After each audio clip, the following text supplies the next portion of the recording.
Isaiah 41. Be silent before me, you islands. Let the nations renew their strength. Let them come forward and speak. Let us meet together at the place of judgment. Who has stirred up one from the east, calling him in righteousness to his service?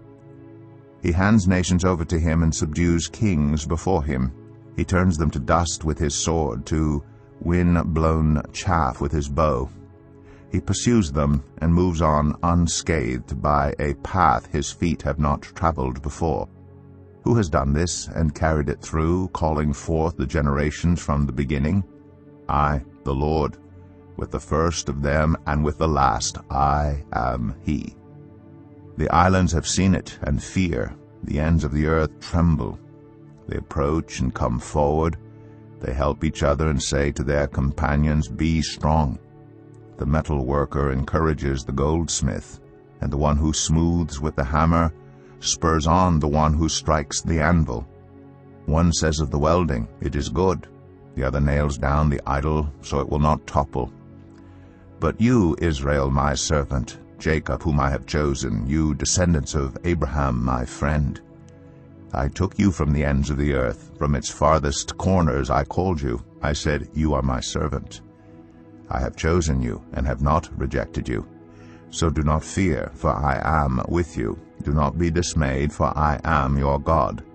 I will strengthen you and help you.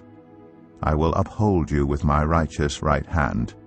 All who rage against you will surely be ashamed and disgraced. Those who oppose you will be as nothing and perish. Though you search for your enemies, you will not find them. Those who wage war against you will be as nothing at all. For I am the Lord your God, who takes hold of your right hand, and says to you, Do not fear. I will help you. Do not be afraid, you worm Jacob. Little Israel, do not fear. For I myself will help you, declares the Lord, your Redeemer, the Holy One of Israel. See, I will make you into a threshing sledge, new and sharp with many teeth. You will thresh the mountains and crush them, and reduce the hills to chaff. You will winnow them, the wind will pick them up, and a gale will blow them away. But you will rejoice in the Lord and glory in the Holy One of Israel. The poor and needy search for water, but there is none. Their tongues are parched with thirst. But I, the Lord, will answer them. I, the God of Israel, will not forsake them. I will make rivers flow on barren heights and springs within the valleys. I will turn the desert into pools of water, and the parched ground into springs. I will put in the desert the cedar and the acacia, the myrtle and the olive. I will set junipers in the wasteland, the fir and the cypress together, so that people may see and know, may consider and understand, that the hand of the Lord has done this, that the Holy One of Israel has created it. Present your case, says the Lord. Set forth your arguments, says Jacob's King. Tell us, you idols, what is going to happen. Tell us what the former things were, so that we may consider them and know their final outcome. Or declare to us the things to come. Tell us what the future holds, so we may know that you are gods. Do something, whether good or bad, so that we will be dismayed and filled with fear.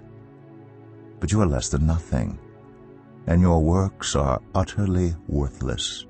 Whoever chooses you is detestable. I have stirred up one from the north, and he comes, one from the rising sun who calls on my name. He treads on rulers as if they were mortar, as if he were a potter treading the clay. Who told of this from the beginning, so we could know, or beforehand, so we could say he was right? No one told of this, no one foretold it. No one heard any words from you. I was the first to tell Zion, Look, here they are. I gave to Jerusalem a messenger of good news. I look, but there is no one among the gods to give counsel, no one to give answer when I ask them. See, they are all false. Their deeds amount to nothing. Their images are but wind and confusion.